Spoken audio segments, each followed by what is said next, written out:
use with it.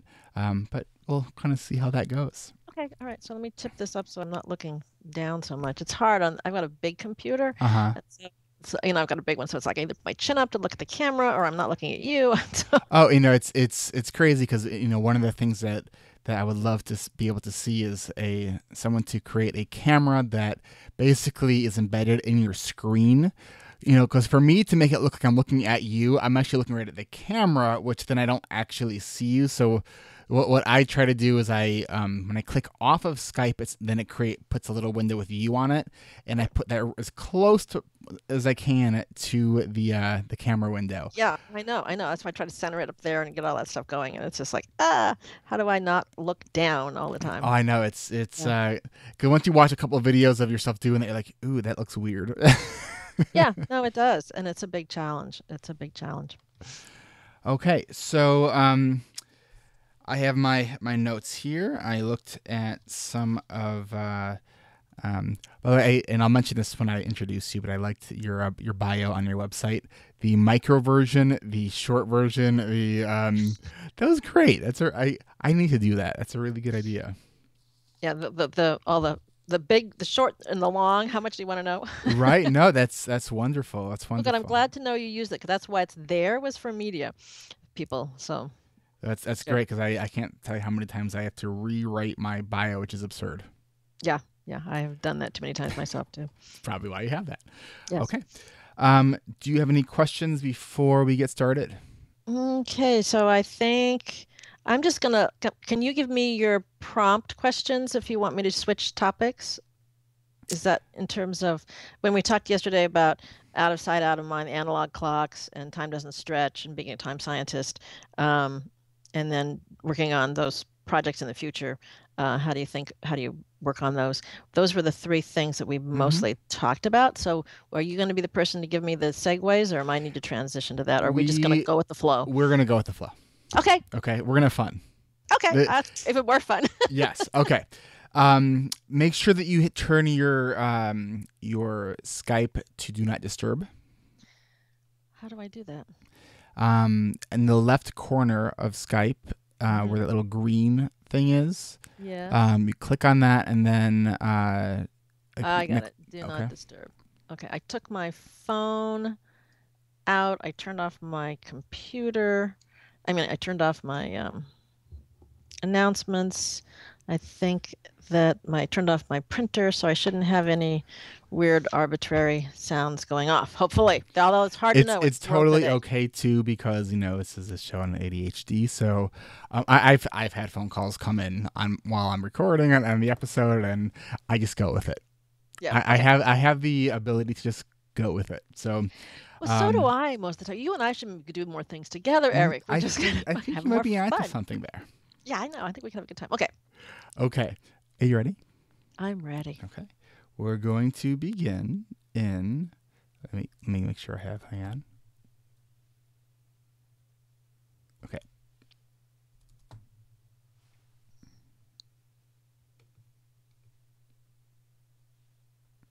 Okay. In 5, 4, 3, 2, 1.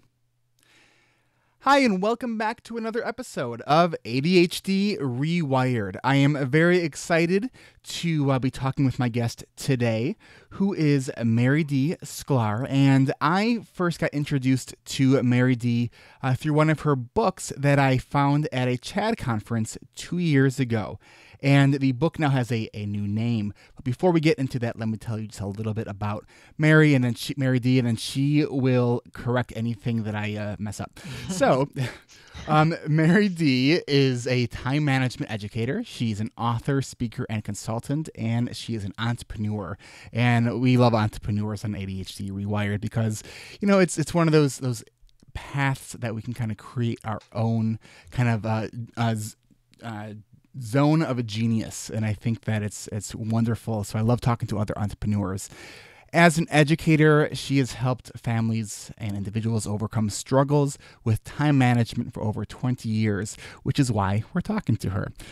She's an author of a number of different books, including one called Seeing My Time, Visual Tools for Executive Functioning. And this is for executive functioning success. And this is a curriculum that she developed.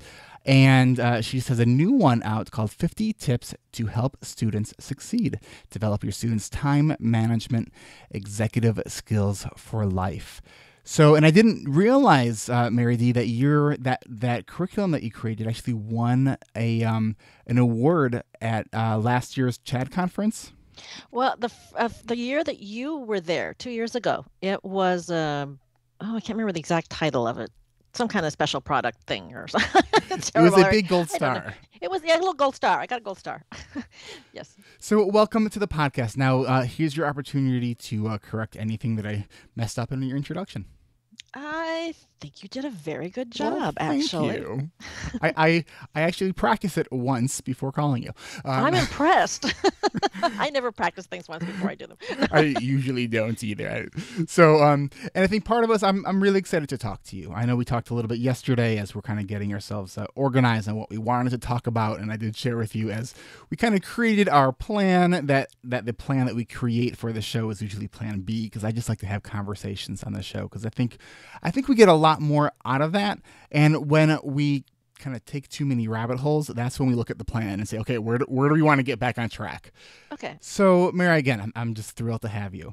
Now, one of the things that is interesting as we were talking, and I was looking through your profile on LinkedIn and looking at all the presentations and trainings that you've done, but you did share with me yesterday that you're kind of an introvert.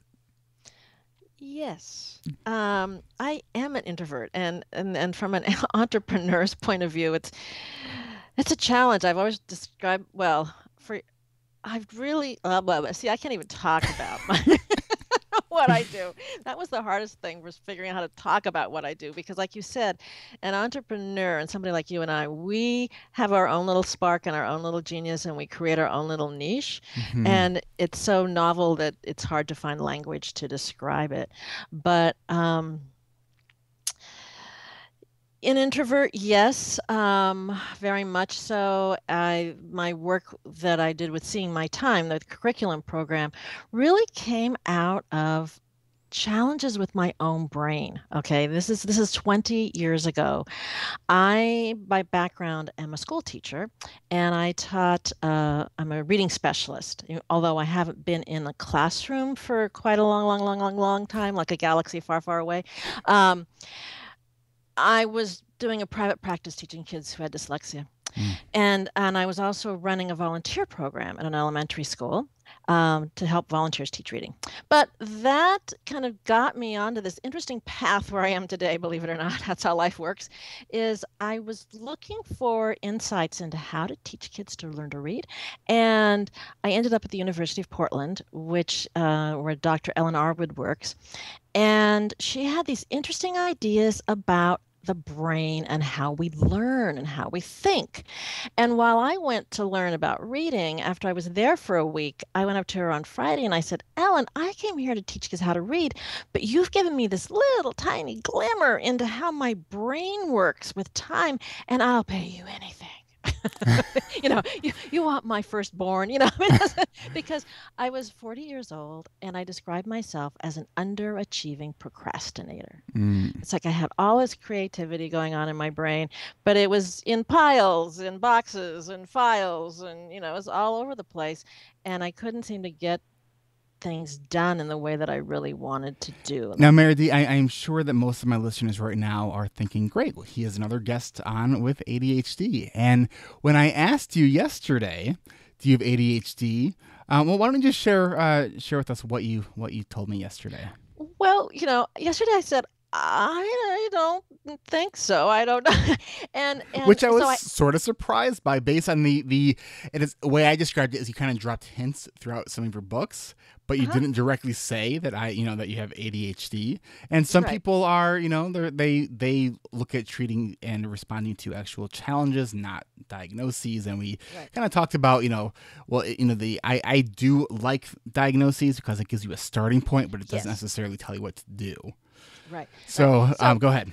so I asked my husband last night, and the reason why it's interesting to ask my husband is he's a retired pediatrician, okay, who used to diagnose ADHD, and so he looked at me and he goes, no, no, no, no, you don't have ADHD. He goes, you probably have a language processing disorder, and you probably have, I know you have working memory issues, Okay, so but language not, processing disorder and working memory issues. Tell me about the language processing disorder.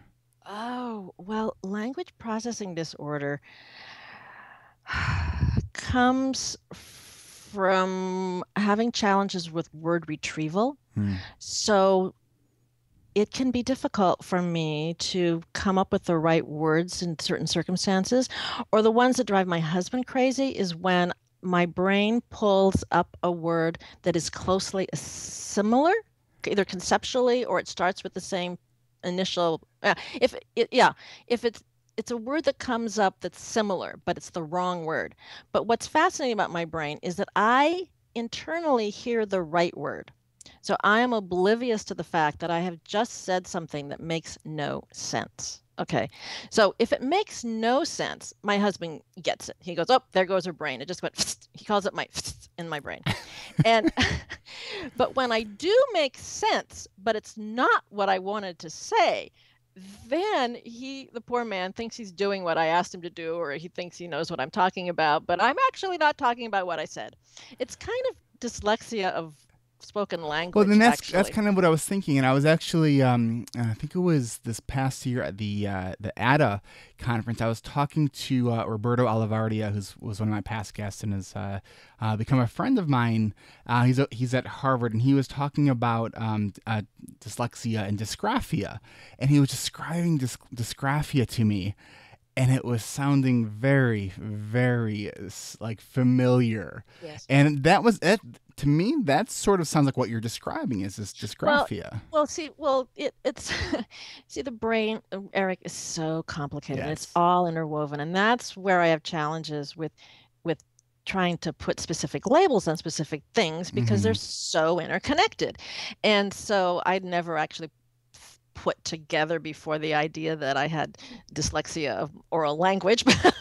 I'm not sure anybody's ever said that about it, but that's really how it manifests itself. Because when someone has dyslexia, for instance, reads something, their brain will find a word, and if they don't know it, their brain will substitute something for it that looks something like it, okay? Mm-hmm. And if semantically it's making sense, then they'll just keep moving forward, thinking that they know what they're reading, but actually they don't because they've gone off on a whole nother pattern.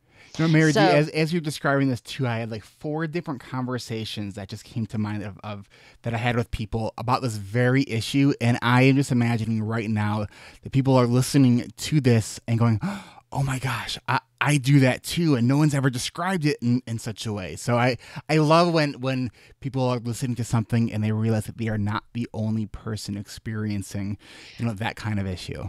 yeah, and so that's really why that resonates a lot with me and with my work because while I don't focus specifically on ADHD, what I'm focusing on are those parts of the brain that impact our behavior connected to time and getting things done and moving forward in the future, our present choices connecting to future outcomes, all of those things that have to do with the brain and time. Wait, MaryDee, are And you telling me that the things that I do now affect my future? yes, Eric, the choices that we make today, right now, impact the future. So how And do the I problem, see my time? Do you know anything well, about this? yes, sweetheart, I know a lot about it. And so that's what my course ended up being about was really Ellen Arwood, actually way back, that was 20 years ago, challenged me that day to draw a picture of what I did in a week because I was completely out of what I call out of time, not based in time. I was always late, I didn't have food in the refrigerator when I needed it. I remember my daughter telling me that one of her favorite or most memorable Christmases was the year we had no food in the house on Christmas Day, and we were driving around looking for food. And my husband was at work, and he'd grown up in Boston where they had Chinese food, on on Christmas Day. And so I went out looking for Chinese food. Well, in Southwest Portland, Oregon, there is no Chinese food open on Christmas Day, so we ended up with a Circle K ham sandwich. But so anyway, I was it was I have a feeling that that you just described a number of people's Thanksgiving. yeah. Okay. So anyway, I had all these different challenges, and she she then challenged me to first draw a picture of what I did in a week, and it was a chaotic picture. I don't have that picture to show you because we're in audio here, but I Do you always have that like, picture though? oh yes, I If have you that send me that, I can actually post that on your Oh, episode show notes, and that would be great. absolutely. It's I call it my picture of a mind without time. I cannot wait to see that. Okay. So yeah, well, I start all my presentations that way. It's all my work. It's like this is a mind without time, and everybody either looks at the picture and they go, "Oh dear," which is what Dr. Arwood said when she saw it. She goes, "Oh dear, I see a very bright woman who has no sense of herself in time and space," and other people look at it and go, "Mm-hmm, that's my life." So yes, so. I took a year of, it took me a year to figure out what she wanted me to do. She told me to go home and take care of myself in time and space. Mm. And so I did that, and then my son had issues, and I started to, I mean, in a year's time, I completely changed my behavior. And then I worked with my son and my friends' kids, and then I became really well known for all these people showing up on my doorstep in Portland who needed help with what has become what's called executive functions. Okay, that's really not new to your ADHD crowd because that's really hot. Russell Barkley's always talking about it, Hmm. Um, but we didn't have that phrase to describe the phenomena. And that's why I had so much trouble in the early years trying to explain to people what it was that I was doing. And so I have this broad background in learning because I'm a teacher, and special education issues and all that stuff. But I'm really fascinated by the brain, and so it's just taken over my life, and I love it because I love helping people go, oh, this is the problem. Can I teach them about their brain first? Oh, this is why I have this problem. Then we get into the tools and the strategies. And it's so much fun, Eric, because I get to watch people change. Just over a few weeks, the kids and families who have been at each other's throats, are walking in, talking. They're using tools. They're being much more supportive of themselves. So it's great fun. And I think that's great because one of the things that I think that educating individuals about their brain is it changes the story that they tell themselves about why they are having the particular challenges that they're experiencing. Without the accurate information, the story that people often believe is they're lazy, not motivated, they're just scattered. But that's what it looks like on the outside. But I find it amazing when I show people. There's a presentation that I give where I show people. I show a slide that asks the question "lazy," and it just says the word "lazy" with a question mark. And then I show people a slide that shows a functional MRI scan that has and explain to them, okay, when the brain is lighting up, that means it's working harder. Can you tell me which brain is working harder? And they point to the one that's working harder. And then I say, so could we agree that the one that's working harder is the one that's less lazy? And they all agree. And then I point out and then I show the labels for what these are. And that's the ADHD brain doing things that require most people a lot less effort. Yes, absolutely. So it's like, oh, this really is something going Yes. on in the brain. So Yeah. understanding that really changes the story for a lot of people. One of these stories that you tell in your Seeing My Time workbook, which I just love, and I share this with a lot of families that I work with, and I think I maybe have borrowed it in a presentation That's that all I've right. given. Thank you. Is the idea of the folklore that kids are told and parents are told when they go to middle school. Yes. So I know, we have a lot of parents that listen to this. This podcast is focused on adults, but for those parents who are out there listening to this, or just for those adults who want to look back and make more sense of why school was so hard for them. Will you share that folklore that you talk about in your book? Sure, sure. Because, and you're right, Eric. When I talk about when I talk about school and the impact of what's going on in school as a learner, it's really important for adults to go back and realize why they are the way they are. Because I know when the program I wrote was really for started out thinking about kids, and then the parents joined in, and now adults use it. And I didn't think that the adults would want some of the background information that I talk about connected specifically to learning. But I've discovered over the years that they need that information because many of them are very what I call wounded learners, and they don't understand why they had those challenges. So the story is this. This happens right at that middle school age, somewhere around sixth grade. And the parents show up at open house night or conferences, and an authority figure stands in front of them and says this: "It is time for you to back out. It is time for your child to grow up and take responsibility for getting their work done and starting their homework and turning things in on time. You need to step back, let them grow up. They're going to stumble a little bit, but don't worry. Well, it'll happen."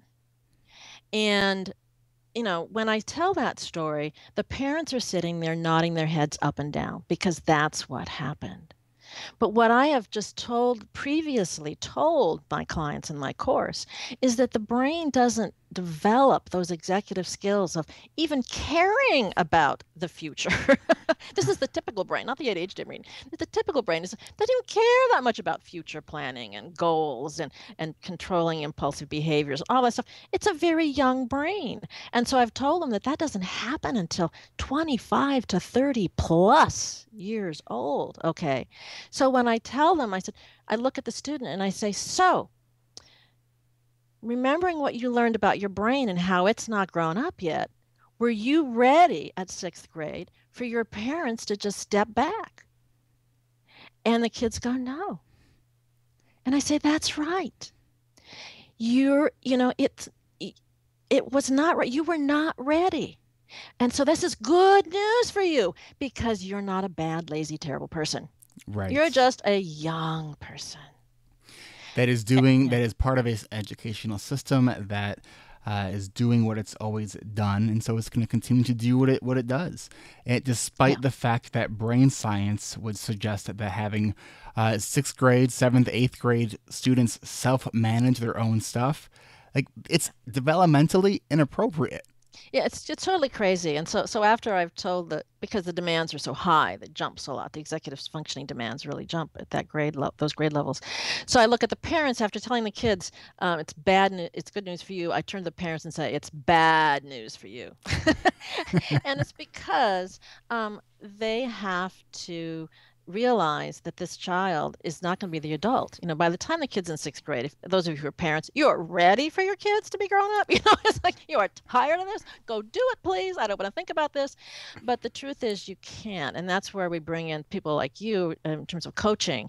I say to the parents, you have to switch your role, not to be the controller, but more like the coach. So I explain, the analogy I use is learn to ride a bicycle.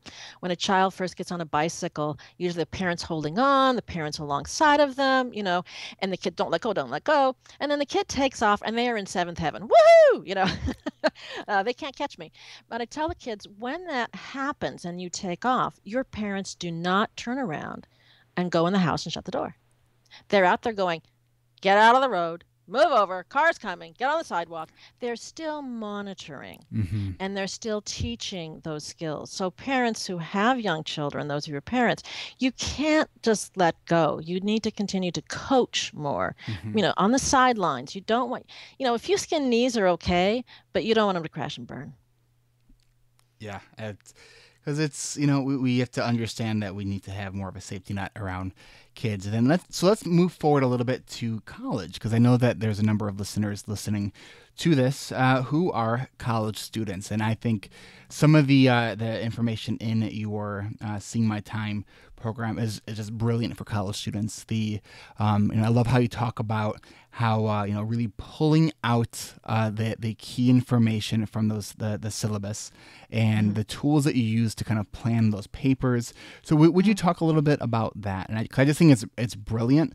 Okay. And I love that you shared with me yesterday that when you wrote this program, you actually did not know much of the brain research. This is from all experience, and then you had that kind of validation of, oh, all the stuff that I'm doing is completely backed by brain research. I just didn't know it at the time, and I think that's great. That's a sign of someone who just gets it.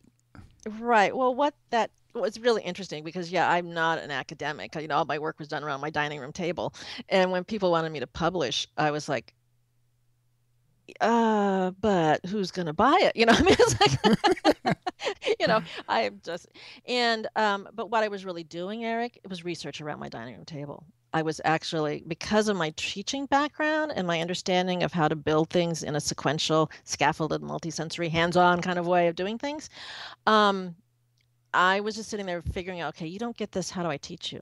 So it's really interesting what came together for me those 4 or 5 years ago now was as I was figuring out how to teach it, science was out there, neuroscience was out there describing the phenomena, but they didn't know how to teach it. I do because I've been doing it for 20 years. So the thing about the college students, and I'm gonna take some heat off the college kids here. Just know that your brain isn't fully matured yet, no matter ADHD or not, okay?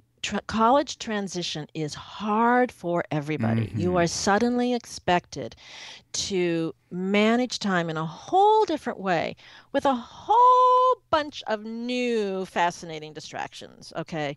This freedom of, we all know what goes on on doing college what campuses. You want, when you want, how you want. When you want it, how long you want it, whatever, whether it's good for you, bad for you, whether it has anything to do with school or not, those things are there, the temptations. So managing your time is really difficult. So it's a place where a lot of young people fail. There's failing points at middle school, going into high school, and going into college. And I will say even going into the workplace, because these transition years, you need another set of skills, another way of looking at time and managing yourself. So the college kids, it's going to be hard to kind of do this auditorially because I'm very visually oriented and my program's so hands-on. I have you like manipulating things. So I will try to do this carefully. So you guys might close your eyes and I will make Unless it you're driving, visual. don't close your eyes. Yeah, don't close your eyes. Make this as visual as possible, and maybe you want to, if you have a pen and pencil, you might want to draw this out while I'm talking. Okay. I always have people draw their notes anyway. Draw pictures and images. Don't put And I've down. talked about that in past podcasts. I think it's on episode 8 or 9 I have about drawing out your vision. Yes. And I actually have a picture of my drawn out vision. Yes. About my goals, and that's actually on the episode for the show notes that I talked about that. If I can only remember which episode it was. Okay, that's okay. I'm impressed you did that. So what happens when a professor gives you a syllabus that has probably, it can have upwards to 2,000 words in it, okay? Or not, well, upwards to 1,000 words. Yeah, 800 to 1,000 words. And what happens when you read those things is, first of all, your brain's going to shut down because it's like too many words, too much information. And your gut response is one of two things. It's like, ugh, I'll deal with this later when I have more energy and time. Okay, so you deep six it. You put it someplace where you're not going to see it again for a long time. It's like out of sight. And then, or the other emotion is, oh my God, this is too much work. I can't do it. And it's scary. And so then you deep six it and get it out of sight and out of mind. And so you deep six it. I don't know that phrase. Deep six. What's deep six? Where's that come from? I'm not sure. Deep six is to put something deep down. Maybe it's like to bury it. 6 feet under. Like 6 feet under. I think that might be where it comes from. I think okay. That's the Yeah, first I have time all I've heard kinds that. of weird euphemisms in my in my language. So yes, that's probably an old one. So so you get all these words and you have this emotional response to just shut down because your brain doesn't want to see all of those words. And then you get into big trouble because you don't see the deadlines when they hit. You have no idea where they are. They're somewhere out there in the future. I know that maybe the term's getting moving like, and suddenly you go, oh my gosh, how can it be the midterm? Or, oh my gosh, how can this be done? So the strategy is to grab a piece of paper and a pencil and a dry erase marker. Okay, so you want those 4 things, and your instructions. And you want to read, actually, you want to take a look at your first sentence, and you want to look for your first punctuation mark in that sentence, or the first word and or. Okay, this gets a little complicated, like I said. You're looking for an and or an or. And the reason why you're looking for the and the or is if a sentence has 2 ideas in it, they're connected with an or an and our brain will forget one of those ideas, okay, because it's overloading its working memory. So if you have an or an and, you want to stop, circle it. So let's say in my example, in my Saying My Time book, the example is a 6th grade project. And the first part of the sentence is, this project requires a written report on Egyptian pyramids. And something else. So I pause right there and I draw a picture of what I see in my mind when I see those words. This project requires a written report on Egyptian pyramids. So I draw a little rectangle with little squiggly lines representing writing, and the rectangle is a piece of paper, and I put a little pyramid on it, and I might write the word report next to it. So I have you're just doing that so you can it. visually see what it is that you I need to be visually doing. see what I'm doing is I'm slowing my brain down. Okay, this is a problem for an ADHD brain in one way, is we're slowing our brain down and we're making it focus on just those chunks of words, a small chunk, okay? And most ADHD brains like to pause and draw. They like to do that kind of kinesthetic movement activity. So you've drawn it, and now you've really tied it to your brain, literally with a visual image in your brain of what you have to do. And then you go by into the next punctuation mark and you circle that and you read those words and you likewise you draw what those are about. Okay, and in my example it would be build a model of a construction pyramid. So I would have a line down the middle of my page saying here's the and line. Okay, I've got to do this and I have to do a model. So then after I've drawn it, oh, this is where I forgot to tell you. After I've drawn about the written report, I take my highlighter pen and I cover over that section of words that I just drew. And you're using the highlighter pen here differently. You're not highlighting what's significant, you're highlighting what you've already recorded. So it's holding your place. It's like a placeholder. I've handled these words. I'm not going to forget them. I've recorded them. Now I can move on to the next part of this sentence. And so you go through it little by little by little, each clause or each sentence, and you draw a little picture or maybe put bullet points underneath the picture so that you get a clear idea of what you have to do. And by drawing out and getting a clear picture of what you have to do, it actually stops procrastination. Because when you start getting that full picture, you go, whoa, this is bigger deal than I thought it was. Yeah. I better get started on this. Instead of imagining, I can do it. Time will stretch. I got a whole term. I got 3 weeks. I got a month. But if you don't really know what's inside that syllabus or what's inside those directions, then you're going to make an erroneous assumption quite often about the amount of time it's going to take. So that's what I do for making sure you see the assignment to stop procrastination. And then I take Post-it notes to break it up into pieces. So when I plan backwards, so I start with a picture of, and this is the picture part, of 2 little stick figures, both with happy faces. One's you, one's the teacher. And you have happy faces because you are turning in a quality product, and they are happy because you're on time. And then we go backwards. What was the last thing you did to turn that in? Well, you had to either press send, okay, to get it to the teacher, or you had to put it in your backpack to take it to class. And this is a step a lot of people leave out. I mean, how many of you have left something on the table? How many of you have left something on your desktop that you thought you'd sent? So suddenly you clear out your your desktop, and there's that unsent email. All you had to do was press send, but it. And MaryDee, what I love too is that a lot of us have heard this idea of, begin with the end in mind. And we were talking about this yesterday. So that sounds great. And then, but you're left with, okay, so how do you do that? And what I will really say is your book will do that for people who are, and I'm telling you that I have been able to use in teaching this, because I've used your curriculum with a number of my clients. Right. I've gained a lot from it too. Yeah. And really, like I've always kind of liked to draw pictures to symbolize, some of the things that I need to do. But I think after reading your book, I really kind of took that to a whole new level. And I just think it's so powerful. And so when you begin with the end in mind, you can actually see what done looks like. Exactly. And that's a motivator. Okay, it's a motivator. And then you start to go backwards, breaking it into little tiny pieces, asking yourself the question, what did I have to do just before this could happen? Mm-hmm. And then, okay. And then, but the other key thing to know that you have to do on each one of these post-its, Eric, and this is what people leave off, is you have to consider the space of time. How much time does this space take? So that's where I draw a little circle on there to represent an analog clock. And so let's say putting it in the backpack, that doesn't take very much time. So, but it takes some time. Okay, particularly if you can't find your backpack. All right. So you got to go and you put a little sliver, like on the pizza pie, To represent that time slice on clock. The slice of time, because time doesn't stretch, you guys. Everything takes up time. It takes up a space of time. So then likewise, you go through the whole process, stopping, thinking, how much time do I need to allow? How much time do I need to allow? Now, for you college students who are writing, this is how you do papers. Go through. I do teach people. That's what's in Saving My Time, is sort of a step-by-step how to do a paper. I want you to make sure that you multiply the amount of time you think it's going to take you to write.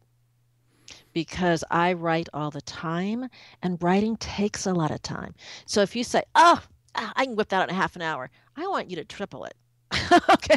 That's what I often recommend too, because it does things, and here's the good news. If you overestimate and you're done early, congratulations, you can do whatever you want with that time. Absolutely. I always go, woohoo! And then the one other little gem, and then I want to take a quick break, is, Sure. you also give people a really clear point on how to get started. And that first starting point is to take that syllabus and plan out the project. Like that's always the first starting point. So it's this idea that if you don't take that time to plan, that you're going to be spending so much time doing other things not related to achieving that goal or coming up with that end result. And you're just going to end up with a lot of time being stressed out, overwhelmed, and sleep deprived, especially for college students. Because I know I didn't have these skills when I was in college, and I've shared with my listeners that my freshman year of college, I almost failed out. My first semester I had a 2.2. Then I decided to open up the books, and I got a 1.8. Then I got diagnosed with ADHD, and that explains a lot. So I didn't have those skills. So, MaryDee, I want to take a really quick break. I want to tell people about the upcoming coaching group that is coming up, and I want to thank our sponsor. And we are back. So we were just talking about some of the tips that you use in the Seeing My Time program. You were kind of mapping out for us some of the tools that you need when you're going through a syllabus to write a paper.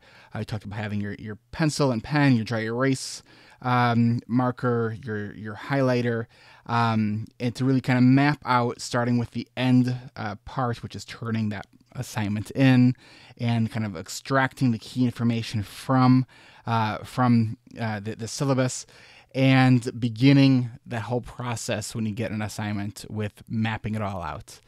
And I just think that's a gem. And you have something to add.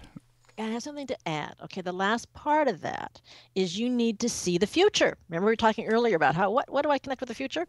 Well, I wish I had known this my first term or my college years, because I too struggled my first term.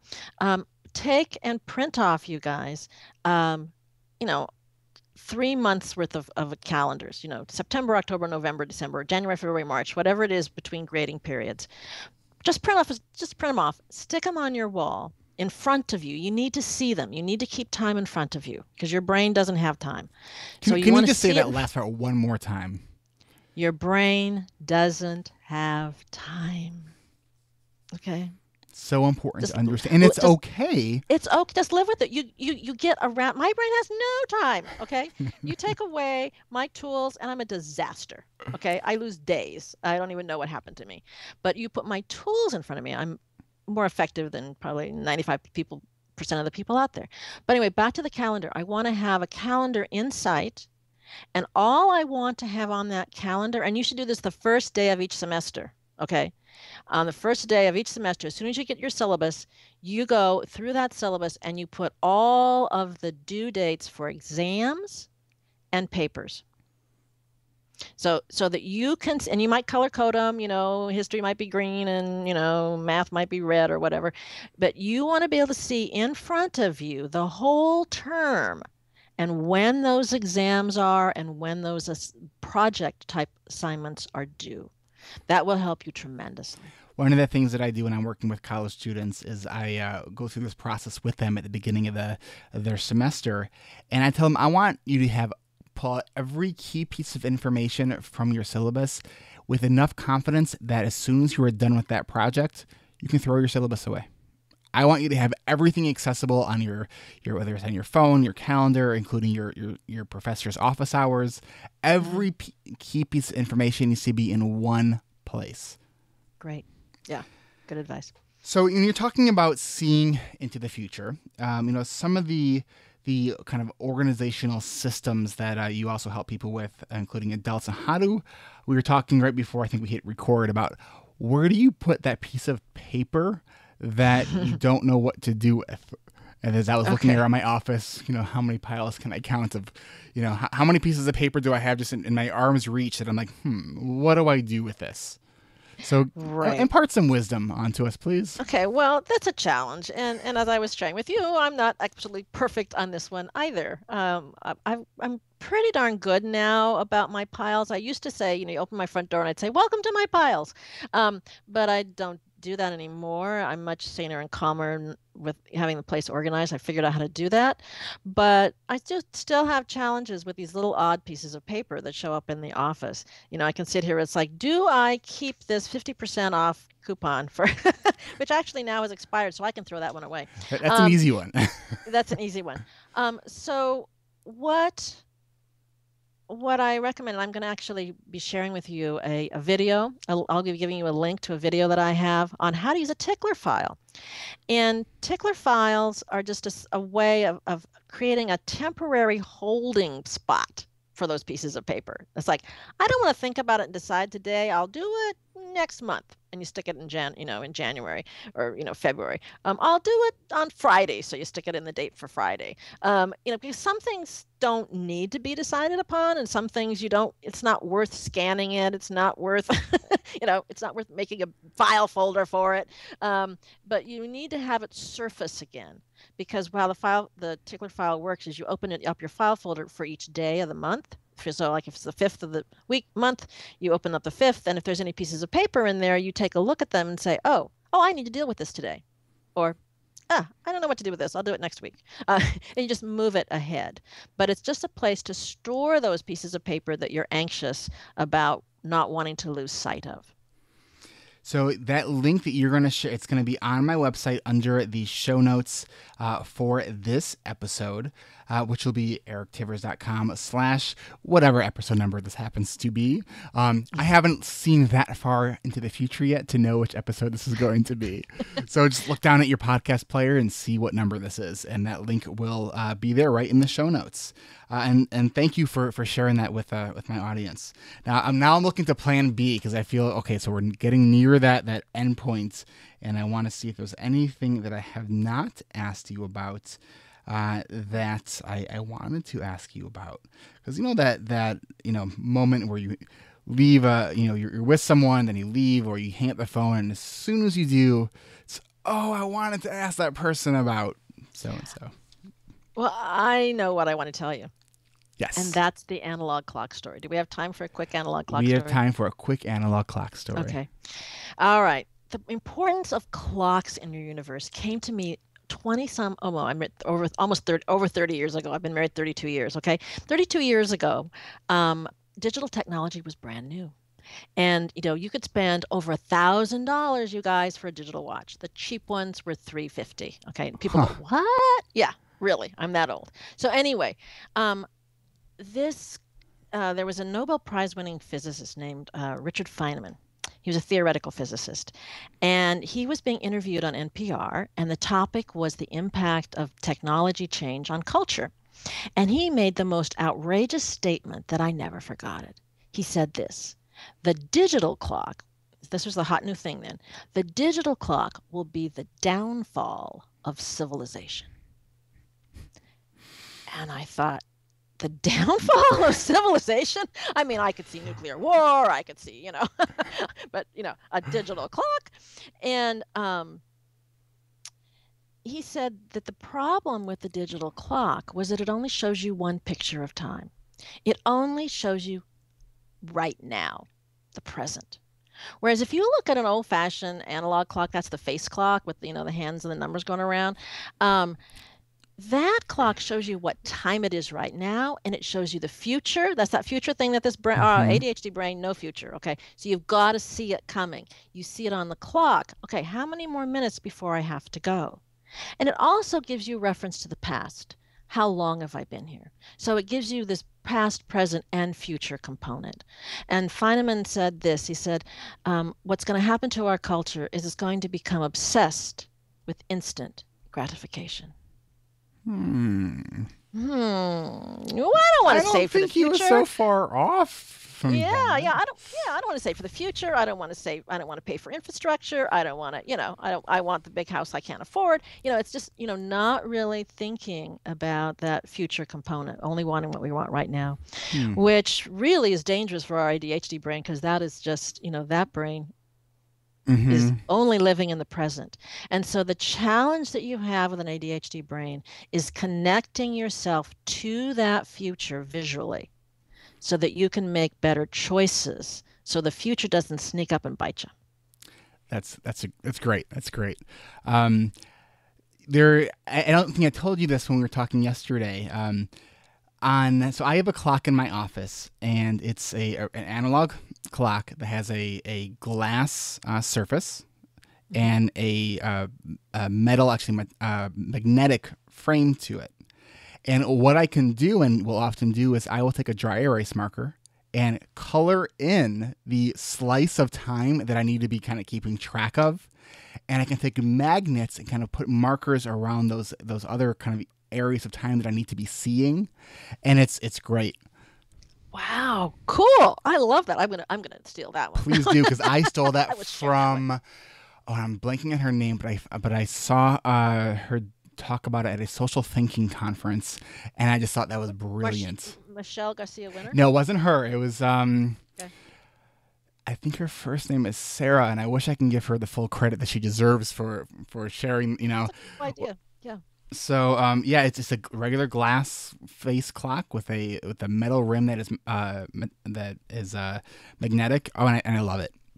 Yeah, And yeah. the Be careful what surface you draw on the little corner because it might not work so well and come off on all surfaces. right, it has to be glass because the plastic won't work so well. Yeah. So now, MaryDee, we are going to move into the part of the show that we call the random question round. This is the part of the show that has nothing to do with ADHD, which then paradoxically has everything to do with ADHD. Are you ready? I am ready. The first question I'm going to ask you in the random question round is one that I will often ask in this part of the show, and that is, if you had an invention, what would that invention be? Ooh. Um, I'll give this invention away. Somebody's going to make $1 million on it. I'd have the invention I would have would be a time screen that an app that would have be touch a touch app that would be able to manage past, present, and or future events and projects all in one place, but big enough that everybody could see it. Because little clocks, little phones and things aren't big enough to really manage time very well. And the tablets aren't either. And the reason they can't is that it's because of working memory. It requires you to switch tasks, and every time you have to switch screens and tasks, something falls off your working memory. So I want a giant wall-shaped thing that I can just manipulate all the things that I need to do kept in one place. Cool. Okay. So if anybody wants to work on me with that with me, let me know. I'm kind of coming up with some ideas as we think. All right. So my next question is, if you could create a yoga pose, because I know that you are into yoga, what would that pose be if it were named after you?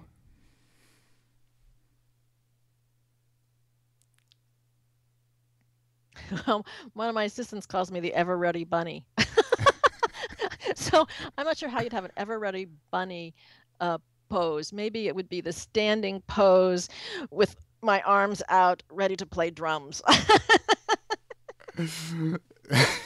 I was kind of picturing like you kind of bending at the knees and like ready to like launch into action like a bunny would. Oh, that could be a good one too. Yeah, So anyway, that's what I came up with. He doesn't prep you guys. He doesn't let you know what's coming. Okay, well, what else? I don't even know what's coming. I am making these up as I go. Okay, great. Okay. If we decided to add one day to the weekend, what day would that be?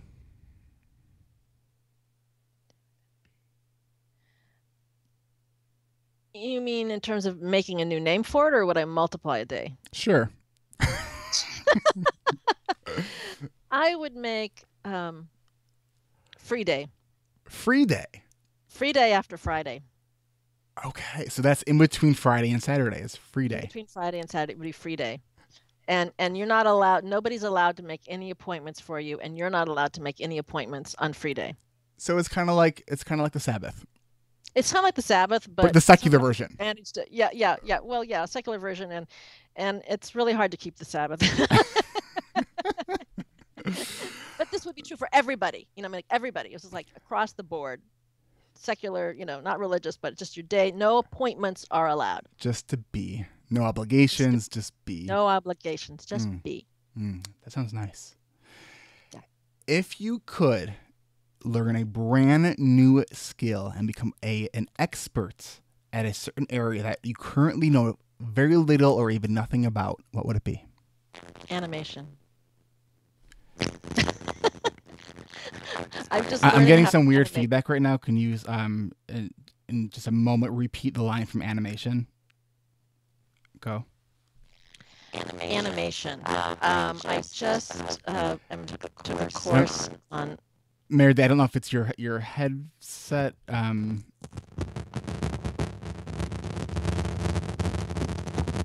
getting some real funky audio right now. Is that better? Mm-mm. Okay. Is that a Bluetooth? No, it's not. Let me see if I got caught. Is that better?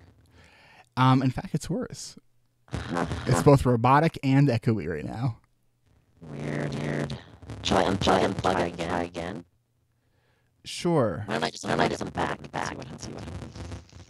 Right back.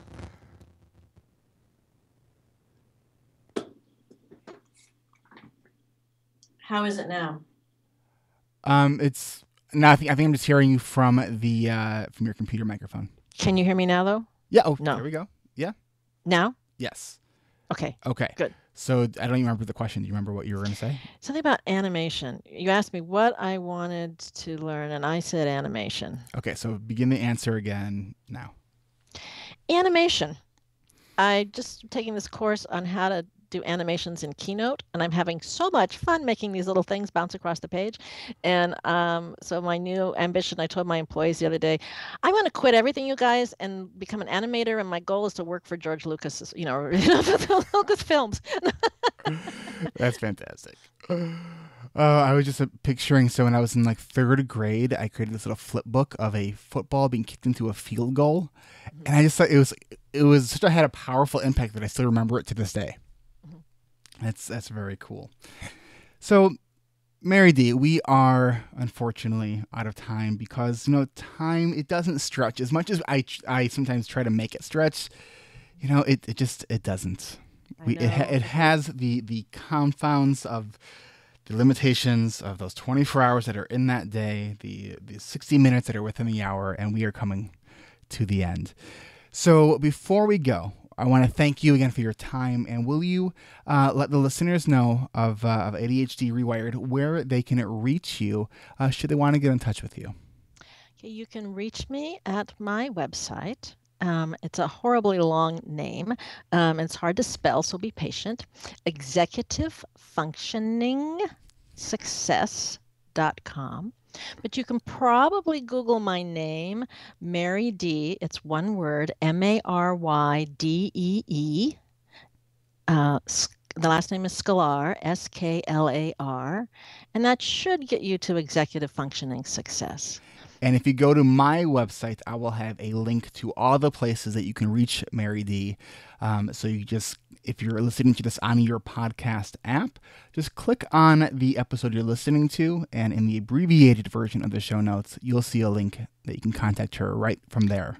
Right. And I'm on Facebook and all that stuff too, so you can look for me there. And MaryDee, I will be asking you to join us in the ADHD reWired Facebook community. I do ask all my past guests to come join us because it's a growing and vibrant community, and people will truly love talking with you. And it's been a lot of fun, and I think that my brain's racing right now because you kind of reminded me of certain things that I kind of want to get back to, and you just have such great stuff. And I want to just congratulate you on your success and on your new book. And you did say it may soon be on Audible. Well, I want it to come out on Audible. Yes, I'm working on that process right now. It's on the Tips book for parents is on Amazon. It's in a Kindle version as well as a paper version. Oh, great. And as soon as that does, links will be on my website. And yes. And again, congratulations and thank you. And that's all the time that we have. Go forth. Thank you. Thanks. That was great. Thank you so much. Oh, it was fun. That was. So how did it feel to you to do this with me? Just easy. I think we actually covered a lot of the things that were... Yeah, I think we did, actually.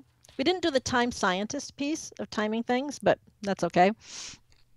Well, we can't do it all. Yeah, we can't do it all, even though we want to. We have such good intentions and high ambitions, and it was Well, Eric, a lot of fun. I'm excited for what you're doing. And so how do I join your community? Where do I go? So you go to... go to Facebook, and then so there's an ADHD reWired Facebook page, but then there's also a group. There's a link to the group on the Facebook page, or I can also just send you an invite as well. Why don't you just send me an invite? That'll make it easier for me to do that. I would appreciate that. I will do that, but so I actually do that, I'm going to write that down right now. Otherwise, it's just a really good intention that won't be followed up with an action. I know.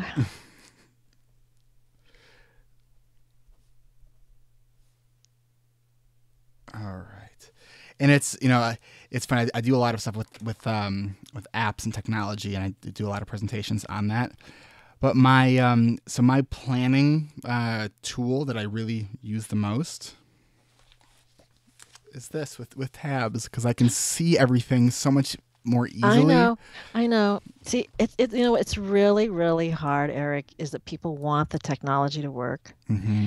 But it doesn't support a brain very well when it comes to time and planning. Mm-hmm. And I think like I said with my dream app thing or my dream thing, I think it's because we can't see it all at one time. That's the spatial piece. Yeah. And so that's the problem that it has. Well, and I also think that writing really kind of embeds into the brain in a way more stronger level than typing. Yeah, there's research. Mm-hmm, mm-hmm. Yeah. And I used to type my client notes, and I've gone back to the paper and pen. And if people look through my files, it would be humorous to say, "Why are there so many doodles in your files?" Like, well, those are my client notes. Where's my client notes? Yeah.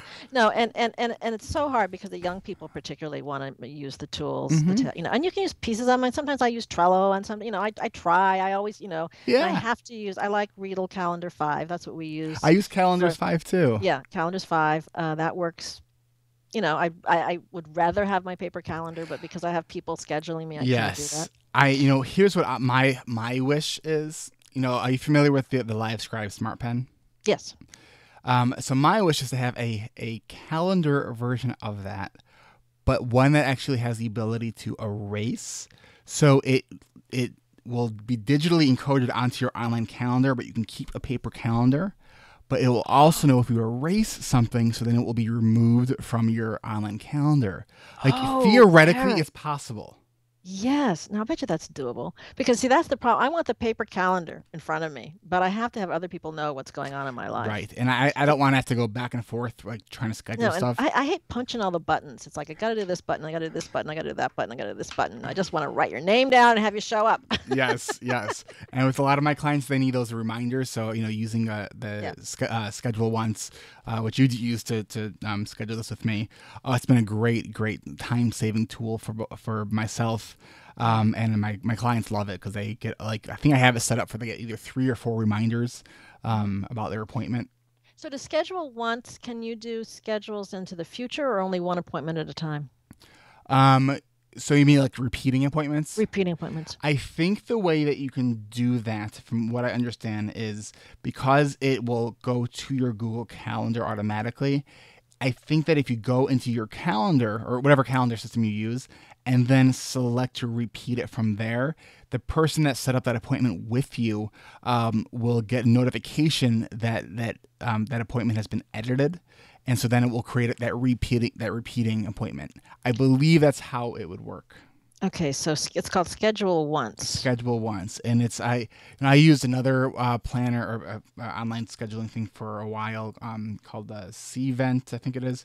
It was clunky and it was not meeting my needs, so I switched over to Schedule Once, which a lot of podcasters use it, and a lot of people that I know are using it, and for good reason, because it's a really good flexible Okay, so tool. schedule once. Mm-hmm. Okay, because I'm not sure if they're happy with what we're doing right now in Infusionsoft or not. So I'll let people take a look at that. And I know you can integrate all that together, and I would love to get Infusionsoft going because it's automation galore from what I understand. But the setup like is I said, hard though. I know when I talked to the Impact ADHD people, they were using it, and she says, oh yeah, we have a full-time person for Infusionsoft. Wow.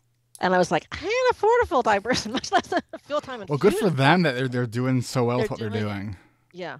So I mean, and we're using it because we're using it to track sales, so we can target. Somebody buys to see my time books, then they might want to be interested in our courses, so we can now target marketing to those people. I love that stuff. If people have clicked on being interested in a course, we can nudge them. Right.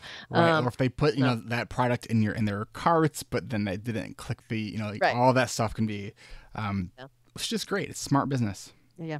Okay. Well, my friend, I feel like you're a new friend, and Eric, you're ever in Portland, you've got to come by and.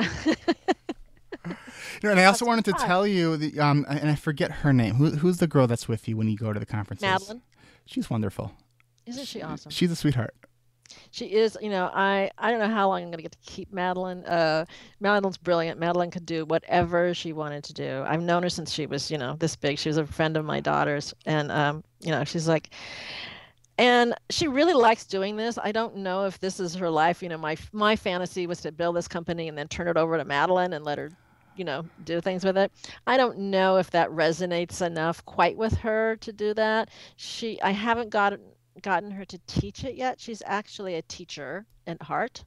I don't know that she feels like she's like old enough to pull it off or something like that, but I really do want her to do that, but I can't do what I'm doing without her because she is my right arm, and she's really a believer in helping people, and she gets to see me help people and sees all the changes that go on. I'm always telling stories, and it keeps all of us going, and I will tell her that she's wonderful because I know that she is, and my big goal is to try to make enough money to pay the people who support me to pay them well.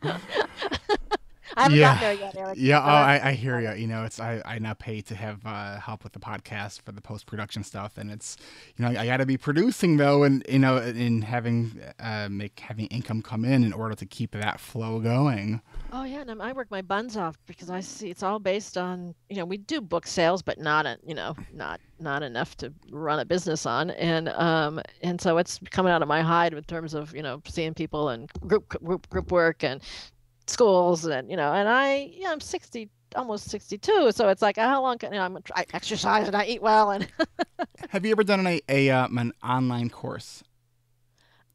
what we're thinking of doing is an online course. In but I don't want to do seeing my time exactly on the online course Mm-hmm.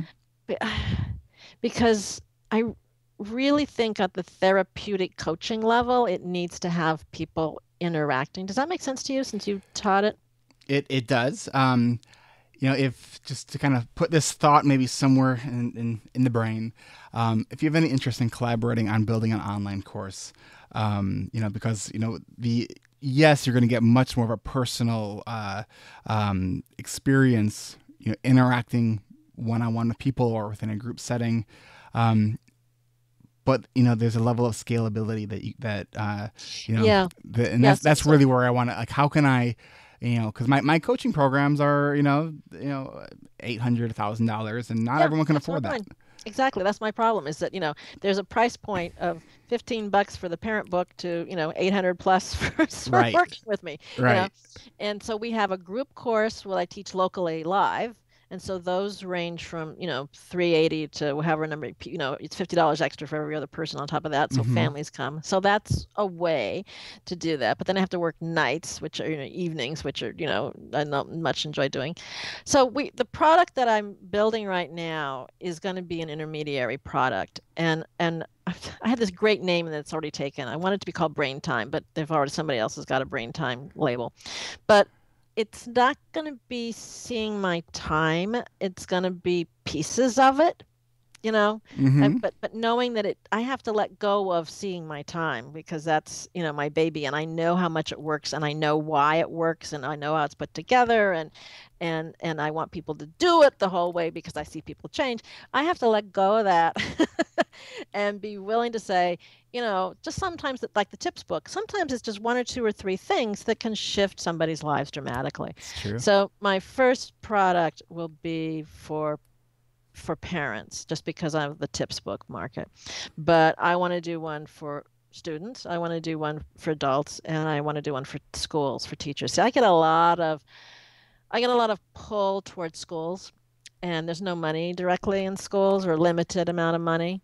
And yet that's where my heart is as a school teacher, and I want to end the woundedness that's happening Yeah. at that place.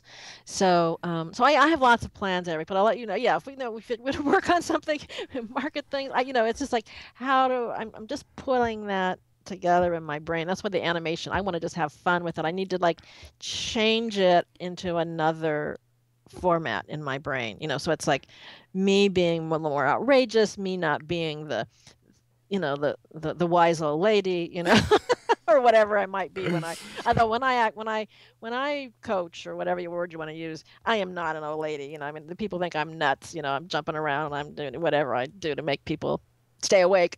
I'm very entertaining. It's all about being entertaining.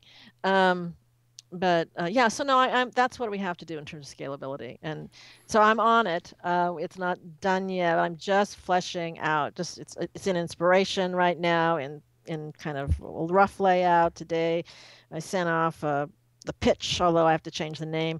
I got to come up with a good name. Pitch, So yeah, I know, Eric, and it's just step by step, and it's like where does it fit in and around all the other things that I'm doing? Because And one of the things that I've in the last kind of month or so, I really kind of realized, I'm spending a lot of time creating a lot of content, yes. but I realized that I'm not always spending time on creating content that's bringing in money. Yeah, and see That's the other thing that I'm doing. I spent a lot of time this last year creating content for my professional one course, two course, which is deeper in the brain. And then I did this consulting with these college people. So I created more content. So that's the other product. So I have two products I'll be launching this year. I don't quite know. I haven't pinned myself down in terms of getting a close, you know, When you're launch ready date. for that launch, can I? There is a. Have you heard of Jeff Walker? Oh yeah, I've done. I Okay. spent my money on Jeff Walker. Okay. Good. Good. Because his stuff works. I mean, it's. Yeah, yeah, so we have to launch that way. You know, the challenge I have, and this is where I need to do the affiliate thing and all that stuff, is I don't have all the connection piece quite in place. So that's what we have to get the affiliate thing in place. And that's something that you could help me out with and other, in terms of, that spread Mm-hmm. that he does. Because that introvert part of me, what I didn't say earlier in the show was I was always a reluctant entrepreneur. It was just like I Oh, didn't interesting. come into this to be an entrepreneur. I came into it from an educator's point of view. Hmm. And educators, by their nature, don't expect to make money. Isn't that They just sad? it is. They just give it away. They're supposed to give it away. You're supposed to just teach because of the love of teaching. Okay. And really that's where I come from, is that Mm-hmm. um I'll teach you anything. I love to teach. Cooking, pies, the birding. I'll take you out. What do you want to learn? I'll teach you. And so it's a really hard stretch for me to go from that just wanting to give it away just to help people because that's my nature, to having to be this entrepreneur person who needs to pay bills, to pay wonderful people like Madeline so she'll stay around, and Aaron, and I've hired somebody else to do some cool thing. Because I am lucky, knocking on wood here. My husbands and we saved really well for years. I don't have to worry about covering the roof over my head, which is a Mm-hmm. real benefit. Because I couldn't do what I was doing. If I had to go and put all that I'm making back into the house, forget it. I Oh couldn't yeah, do. it's I my, couldn't my, do my wife executive stays at coaching. home with our son, and it definitely adds a different level of pressure. Oh yeah, and because you can't do it all. And so I mean, I give my husband a tiny bit, and then I take a tiny bit for all the things that I want to spend, that I want to have in the family budget, and I'm going to hide in the family budget. And but but nonetheless, it takes a lot of money. I mean, I'm making good money in terms of how much I'm working, and in a recession, I've done really well. Portland is not a booming, thriving place. It has a pretty narrow economy. But I still have managed to do pretty well. But I'm growing. People contact me from all around the world, Eric. Well, you And have a good product. I mean, you really yeah, do. yeah. So it's I appreciate your help in getting my voice out, and I want to get your voice out. I want to know more about your coaching programs. Do you coach with college kids? So my the program that I just actually finished up, but I'm going to be launching another one very soon. It's for basically it's for adults, but I had in my last program I had um, I had one college student who was in the program, and the coolest part about that was that she paid for it herself, which I thought was so cool. Yeah, I was just really I had a lot of that's what you respect need. for her. Yeah. Yeah, that's what you need because I found the college kids, they need help, but getting them to show up on time and finding them and chasing them down, Hmm. has been a real challenge. So I originally thought I could spend more time doing that, but I Yeah, just and found I I haven't got like time. working with college students. I Oh, think I that love them. They're because I mean great. that's kind of where that's where I got diagnosed. So it's like that was like the pivotal point of my life. And when I got that diagnosis at the very beginning of my sophomore year in college, my strategies were to take that pill 3 times a day, and that was it. I didn't have the skills. Like now Right, I could right. focus, so I'm going to spend 15 hours in the library without taking breaks. Right. It's Yeah. Yeah, so the pills don't teach the skills. right, right, and I still do take medication for it, but it was in grad school when the ability of just working hard, like you reached your capacity and you just couldn't get it all done. Right. So I was like, okay, I need to figure out a different way to do this, and that's when I really got into like learning about ADHD, learning about these different like strategies, and um, one of the things that I kind of just did myself, just kind of out of the need, was I took a 4 month dry erase calendar, and very similar to how you describe in your book, is in each semester, what I would do is I would spend 4 or 5 hours and just really like dissect all those pieces of from the syllabus. So when I see that someone else is writing about like, I did that when I was in grad school, it's Well, that's how you made it. I mm-hmm. mean, the things that are inside of what I did are not necessarily, for the most part, are not necessarily so novel. The way I packaged it is different, Mm-hmm. and the way I explained it, and maybe the drawing piece might be a little different than what people might do traditionally. But they're all solid ideas. But the whole thing that really is important, and you understand this, is that you have to build a metacognition. You have to build That's the yes. why, and then it's this process. It's not something that you just turn on and you're wonderful. There's Right. no magic wand. And but I get such joy and satisfaction watching them change. I know I had this little girl show up last night. We've done the course, but one of her major issues was just organization, the Mm-hmm. stuff. Okay. And she goes to a local prep school, and this kid just showed up with this backpack with, just as a total disaster.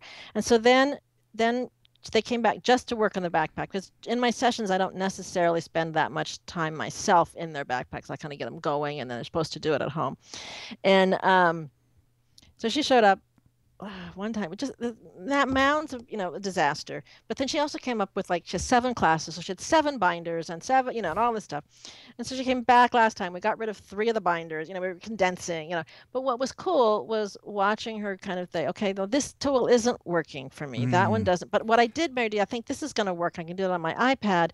And so what I liked was seeing her metacognition, that she Yes. was trying to take ownership of how to organize herself. She has this 3.5 goal for her GPA, and so how can she make that happen? So, yeah, it's real interesting just watching her begin to do that, and then helping her kind of see how to think about the 10 days that are left before the paper's due. How is she going to break that up? You know, Yeah, yeah. And one of the cool things that I've seen with the group that I've done is just seeing that people are now really not just planning. They're not just making a to-do list. They're actually like, looking at their monthly goals and have those all visual written out and connect that to their weekly goals, and their weekly goals yes, are connected to what are good they for doing you. each day. And one of the things I did in this group is I had everyone from the group create a presentation, and I gave it in the last it's all virtual, so it was screen sharing, Right. and it was just to sit back and just watch what people have taken away from this group was just so cool. It was so cool How that did you name your group? What was the topic of it? the name of the group, it Yeah, was I just mean, like how did you describe it? it was I just called it was the ADHD rewired coaching and accountability group. Oh, okay. Yeah, yeah, um that's cool, because yeah. the accountability part is what they're really missing. Yeah, and that's in the way I described it, and it's very true. I created the group that I would want for myself, and that's what I did, because it's like I know what to do, but I don't always do it. So I need to like share that with somebody, and when you put that out there into the world, it's okay. Here's what I'm planning on doing, and here's what I'm planning on letting you know that I did it or didn't do it. Yeah, and it's really that challenge. I mean, the reason why I'm good at what I'm doing, or why I keep teaching Seeing My Time, is it keeps me honest. It keeps me walking my talk, Yeah. so otherwise I won't do it. And I know I had an author come here a couple summers ago, and to help him do his books. So he'd done it before, but he needed help figure out how to bring it up. So we were working through it, and when he left the last session, I went, I don't have a plan for my book, which was the tips book. It was like I'd started in January, and I had worked really hard on January, February, March, and then we were going on a trip in May. So January, February, March, April was just like trying to cram all the people in so I could afford to go on the trip. And then when I came back for the trip, I didn't pick it up, and I thought, I don't have a plan. And so I went and I got this piece of foam board, foam board, and a bunch of post-it notes. I know how to write books. I've done, it'll be my 3rd book. So it's like, okay, I can do this. And I just sort of plastered down all of these, post-its for all the steps and all the things that I knew were going to happen. This board's covered with these post-its. And I put some time on them, and then I set it up against the wall, and I hardly ever looked at it again, but I started, okay? Yes. As soon as I had the plan, it was just like, oh, I need a plan. This is what I got to do, And so then I got started, because without the plan, without the picture, I was just, it was a wish. I wasn't really doing it. Right. Goals. What is that? Goals without due dates are just wishes. Yeah, goal without a plan Or is go just a without a plan wish. is just a wish. Yes. Just a wish. Isn't that a great one? Yeah. Okay, Eric, I gotta move on, and so do you. But let's Yes. stay in touch.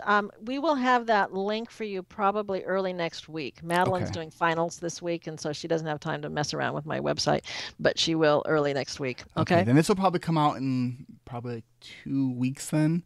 Okay, so let us know. Okay, so Okay. we can give us a date as soon as you can, and we'll do the Facebook thing, and we'll do Okay. the And as whole. far as the video goes, I had done one episode recently where I recorded both the kind of the pre and post conversation as the kind of it's all the unedited stuff, so people see kind of what happens behind.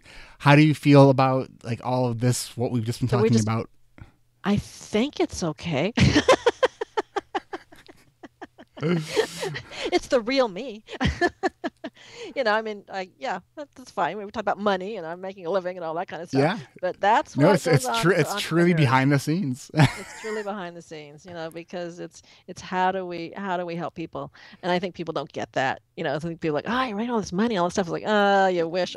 Right, right.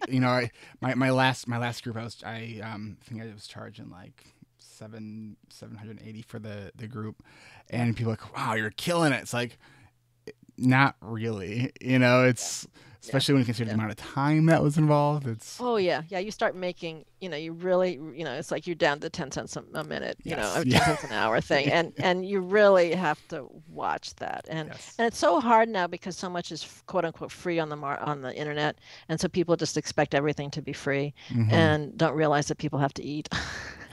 right. I always like think it's crazy when people are like, why would I have to pay for this app? I'm like, are you kidding? Like, people like are writing these, they're spending hours and hours writing these apps, like, Tons of hours. Yeah, right, and if it's good, pay for it. yeah, So, yeah, yeah. Mary, thank Oh, you. anyway. Back to work. You're welcome. Well, yeah, I know. Well, let's stay in touch, Eric. You're delightful, and I'm just really thrilled to get to know you. I'll be back in Chicago for the LDA conference. I don't know if you're going to be going to I that one. had remember seeing that at the CHAD conference, and until just now it completely slipped out of my mind. Yeah, it's When in the flyer. It's LDA, and I don't know. I'd have to look at a calendar. I think I'll it's look it up. February. Anyway, sometime I did not want to go to Chicago. And that's in February sometime. Yeah, somebody said, "Oh, there'll be snow on the ground." I said, "Oh, good. I don't have a good coat for snow."